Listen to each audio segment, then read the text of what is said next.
10 players rising up my rankings and their official up-to-date rank on flogfantasy.com. Looking at number 10, we have Tony Pollard. With Tony Pollard, yes, he was the sell-high candidate for me last week. I may or may not have to take an L there because what I was looking at last week is a running back that had the first and second down role in Tennessee. I thought, oh, okay, well, Spears is being used on third down. Spears is being used in the 2-minute drill. And Tony Pollard will be very good in this Titans offense and games that the Tennessee Titans are actually winning, in games that they are able to run the ball in the second half. And I thought that with the Tennessee Titans, based off this team, that we were going to see very few of those contests. Well, here you actually get an injury to Tyjae Spears. Tyjae Spears is actually day-to-day now, but this opens up the gap for Tony Pollard to kind of take over as the running back here in Tennessee. Pollard this past week not only has 17 carries in this backfield, but he also has a phenomenal role as a receiver. He has 6 targets out of this backfield, which actually ties for the team lead with Calvin Ridley at 6. So all of a sudden, Pollard is having the door open up for him to turn into the true 3-down workhorse. Now, of course, if we have Tyjae Spears coming back in this next week and we see Spears regain that third down role and we see Spears regain the usage in the 2-minute drill, I will probably move Tony Pollard back down a few spots in these rankings. But for now, Pollard for sure has the opportunity to take advantage. And yeah, right now, if you look at my updated rankings on the site, I have Ramondre Stevenson at 19, Jordan Mason at 20, Tony Pollard 21, and Aaron Jones at 22 in our rest of season rankings. Now, going over to the 9th highest riser, we're going to have someone that's a little more under the radar. Zach Moss, yes, does not do anything in fantasy football. Zach Moss this week gives you an abysmal performance where you have a total of 34 rushing yards, and with Zach Moss, you have 13 receiving yards.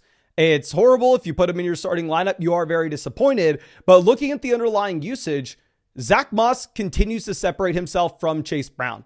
We actually see a larger gap in the running back usage between these two guys this week, where you actually have Zach Moss playing a total of 51 snaps in comparison to Chase Brown with 13. Now, I did watch this game from start to finish. I mean, I was rooting on Jamar Chase the entire time. So I will sit here and I'll say, yes, Moss looked bad every time he touched the ball. The few instances where Chase Brown actually got the ball in his hands, Brown looked like the more dynamic back. Chase Brown looked more like a young stud athlete, whereas Zach Moss looked like the old dusty veteran. But if the old dusty veteran's getting pretty much every single snap in this backfield, and we expect the Cincinnati Bengals offense to be better going into the future, which I personally am projecting out, I think Zach Moss does slide into a range where I can consider him as a running back too this next week in our rankings. In my rest of season rankings here, we have Zach Moss at RB25, directly behind J.K. Dobbins and Najee Harris, directly ahead of Brian Robinson and Jonathan Brooks. Obviously, we'll talk about Dobbins a little later on. Going over to number 8, I don't know if we can actually call him a riser because he stayed in the same position in my rankings after week 1, and he's going to stay there week 2. We have Marvin Harrison Jr. With Harrison, wasn't like super high on him in drafts by any means. I mean, I was just fine taking him at the beginning of round 2, didn't really like him at the end of round 1, but we were willing to say as soon as you had week 1 that there was no reason to panic on a rookie wide receiver after one bad game. That if you drafted Harrison, of course you were holding on to him. Of course you were starting him in week 2. And really you're just going to expect maybe some of these rookies to start off a little slower. And Marvin Harrison Jr. in this game comes out and he gives you 130 receiving yards with the first 2 drives for the Arizona Cardinals. Pretty much one quarter of football in, Harrison had 2 receiving touchdowns, 130 receiving yards, and just completely broke matchups. And I'm sure disappointed a handful of people when Harrison was on their bench.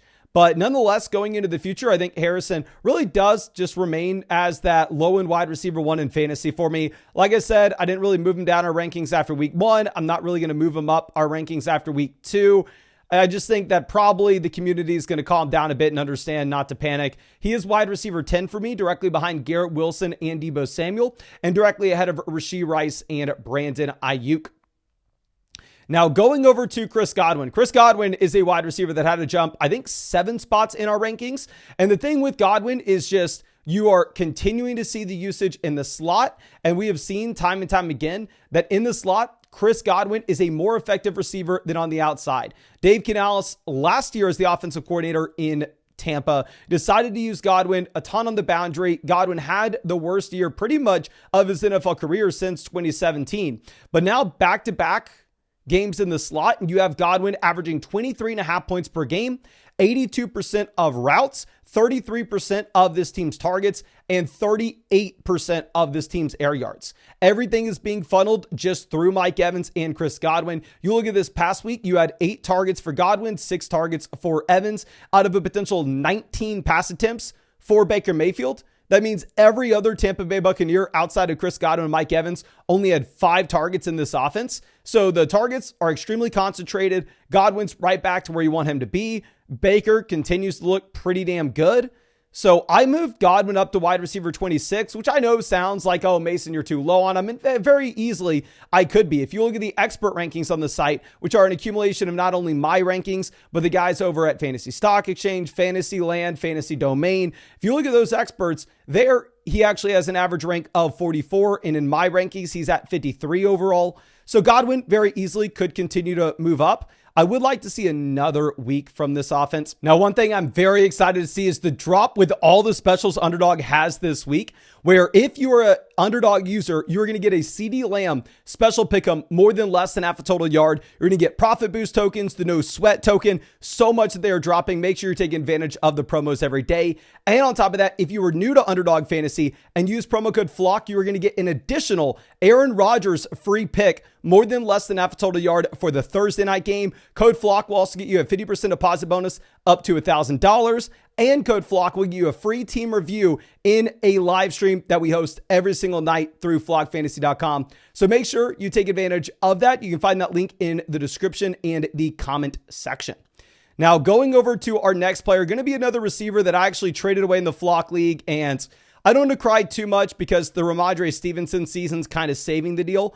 But after our draft, I traded Nico Collins and Trey Benson for Ramondre Stevenson and Jalen Waddle. And I traded him to Danny. Danny had been in on Nico Collins all offseason, convincing me that Nico Collins was such a great pick in fantasy this year. Thank God he convinced me.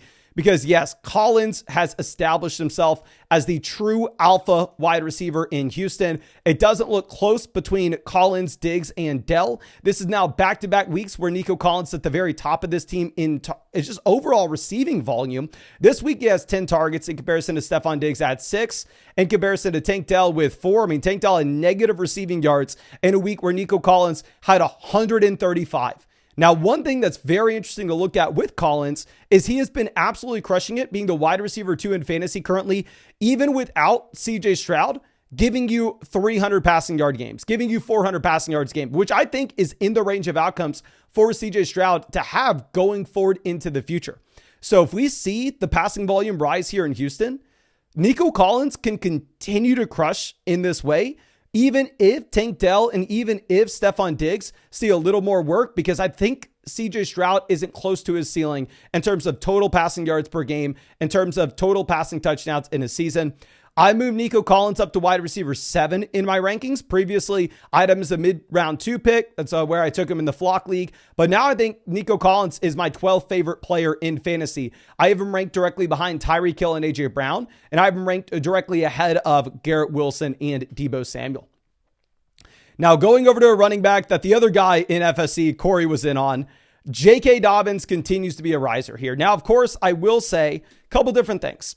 One, J.K. Dobbins continues to split with Gus Edwards. I know people were upset that I said Dobbins was a borderline RB2 going into the future. That's where I have him. I have him at RB23 right behind Pollard and Jones, right in front of Najee and Zach Moss. And the reason that in my mind he is that borderline RB2 is because the split with Gus Edwards. In a week where Dobbins continues to go out there and crush, Gus Edwards does see 33 snaps. J.K. Dobbins does see 32. Gus Edwards does have 18 carries. J.K. Dobbins has 17. Now, obviously, when Dobbins has been the significantly better running back from a per-touch perspective, we would assume that this coaching staff decides to expand the role of J.K. Dobbins and take a few more of those snaps away from Gus Edwards. Take a few more of those touches away from Gus Edwards. Now, I will say, obviously, this data may be skewed a little bit given the Gus Edwards usage at the end of the game once it already got out of hand, but it's a continued trend based off what we saw week 1. Now, clearly, I'm ranking ranking J.K. Dobbins well ahead of Gus Edwards because one, at this point, it's clear that he's the better running back. And two, I believe that going into the future, the snaps will skew a little bit more in favor of Dobbins. But obviously, you do still have to somewhat be concerned about injuries. You do have to be somewhat concerned that he is not one of these true 3-down bell cows. But it is encouraging to see the fact that at least week 1, Dobbins had everything on 3rd down. In week 2, you see 5 snaps from J.K. Dobbins on 3rd down. You see 3 from Gus Edwards, 1 from Hassan Haskins, according to all this PFF snap data. Now, moving over to our next player we're going to look at. Brock Bowers is somebody that I wish I drafted. I'm going to be completely honest with you. One of the dumbest things that I did this offseason, not only in underdog drafts, but also in the Flock League, is I thought it made sense to pay up for Sam Laporta. I specifically had people in our live chat during our underdog drafts telling me, oh, Mason, don't draft Laporta in the 4th. Instead, you can wait and get Bowers later. My reaction to that was, oh, guys, Laporta's special. It's not like rookie tight ends always. Well, Brock Bowers is about to crush what Sam Laporta just did. Brock Bowers coming out immediately through the first 2 games of his NFL career, looking like one of the best receiving tight ends in the entire league today at 21 years old. Brock Bowers this week, 9 targets, 9 receptions, 98 receiving yards, coming extremely close to another receiving touchdown. This is in an offense where you only have 276 passing yards for Gardner Minshew. What you end up seeing is you see Myers take a back seat. Everything gets funneled through Davante Adams and Brock Bowers. And at the tight end position, when the entire landscape all around him is kind of just failing, we've updated our rankings and I moved Bowers from being, I think, the tight end 8 up to the tight end 4. He's jumped Pitts for me. He's jumped Kincaid for me. Now I'm recording this right before the Falcons game. Obviously, we will see what Kyle Pitts does. But at the time of this recording, I do have Trey McBride, Sam Laporta, Kelsey, Bowers, then Kincaid as our top 5 tight ends, with Bowers really looking to push Kelsey sometime soon. But obviously, we'll talk about Kelsey in the following video. And I will continue to update my rankings every single day over there on flockfantasy.com for anybody interested. Now, going over to the New York Giants and Malik Nabers. This receiving chart from Next Gen Stats is one of the craziest things that I've ever seen. Let alone a rookie wide receiver to do this. It's absurd. It's like prime Cooper Kupp in terms of the volume that you were seeing. Malik Nabers had 18 targets this week. Darius Slayton had 4. Wan'Dale Robinson had 4. Devin Singletary had 1. Let me get out real quick a little calculator. Let's divide 18 by 27 to see Malik Nabers in the second game of his NFL career had 67% of this team's target share. Now, after week 1, we identified Nabers with a player with a crazy high target share and saying, okay, yeah, the Giants offense will be better going in the future. Buy low on Malik Nabers after week 1. I said, got a lot of kind messages. Some people saying they're able to sell Jaden Reed for Malik Nabers, which obviously looks phenomenal now. Going into the future, though, I will say the same potential negatives with Malik Nabers still exist. This is still going to be a very bad offense with not a lot of passing volume. Even in one of the better Daniel Jones games that we've seen in a while, Daniel Jones still only had 16 completions, 178 passing yards, and 2 passing touchdowns. So I have moved Malik Nabers up my rankings. I have Nabers now right behind Rashee Rice and Davante Adams. With Adams, I think it's a similar story. You have a wide receiver that's going to dominate in terms of talent and market share numbers in a bad offense. I could very easily see you flipping Nabers and Adams. And you know what? I will flip Nabers and Adams. And then also behind Malik Nabers, we have Drake London and Devonta Smith. Like I said, recording this right before the Falcons game. I'll update my rankings on the site right after we see what London does. And then with Devonta Smith, same thing. I am praying to God, though, Smith has a good game because right now I am down 2.5 points. I have Smith, Nathan has Dallas Goedert, and I really need to win this so I can talk as much trash as humanly possible. Now, going over to another receiver that I said was not startable through the first 2 weeks of the season, and he just blew up for 24 fantasy points in a full PPR format. Jackson Smith-Njigba goes from being somebody that I wasn't starting, I wasn't considering starting him, to now somebody that you very easily could throw into your wide receiver 2 slot if you were dealing with an injury, or at the very minimum, consider him for your flex dependent on your team and your format, of course. JSN, I moved up to wide receiver 33 in our rankings, directly behind George Pickens and Calvin Ridley, directly in front of Brian Thomas Jr., as well as Amari Cooper. And if you look at the concentration of targets here, very similar to what we were talking about with the Tampa Bay Bucks, similar to what we were talking about just with, Malik Nabers himself in his respective offense. Everything gets funneled between 2 guys here. DK Metcalf, Jackson Smith-Njigba. I was to the point just looking at the box score going, okay, I didn't get a chance to watch a ton of this game. Did Tyler Lockett get injured? What happened with Tyler Lockett here? He only has 2 targets when DK Metcalf and JSN combined for 30. Well, you look at the underlying snaps. Lockett plays 57 snaps compared to JSN at 58. So this is just the instance of, Lockett is passing the baton over to JSN, saying, I'm done. My guy, you run for it. You take over now as this team's second receiver. I still have JSN ranked behind DK Metcalf, but if you look at this graph from PFF, you will actually see that JSN played a career high rate in his percentage of offensive snaps. And it seems like what everybody was screaming coming into the season that was hyping up Jackson Smith-Njigba is that it was an offensive coordinator issue in Seattle last year. And to see that same offensive coordinator kind of tank the Chicago Bears at this point, seems like everybody was correct on that call.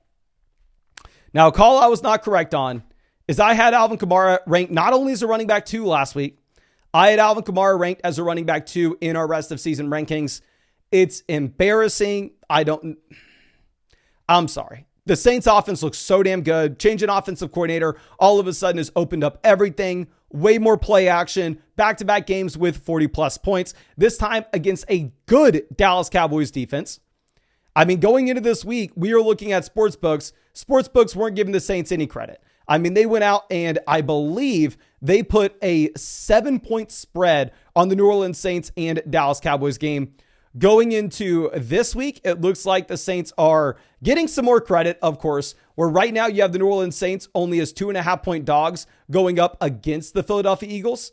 Now, of course, keep in mind, we really don't know exactly what that's going to look like right now. Eagles are yet to play. I'm sure that'll be up to. None of this crap matters. What matters is Alvin Kamara does not look washed in the slightest. Alvin Kamara doesn't look like he's slowing down. He's still a top-end receiver, which everybody already knew.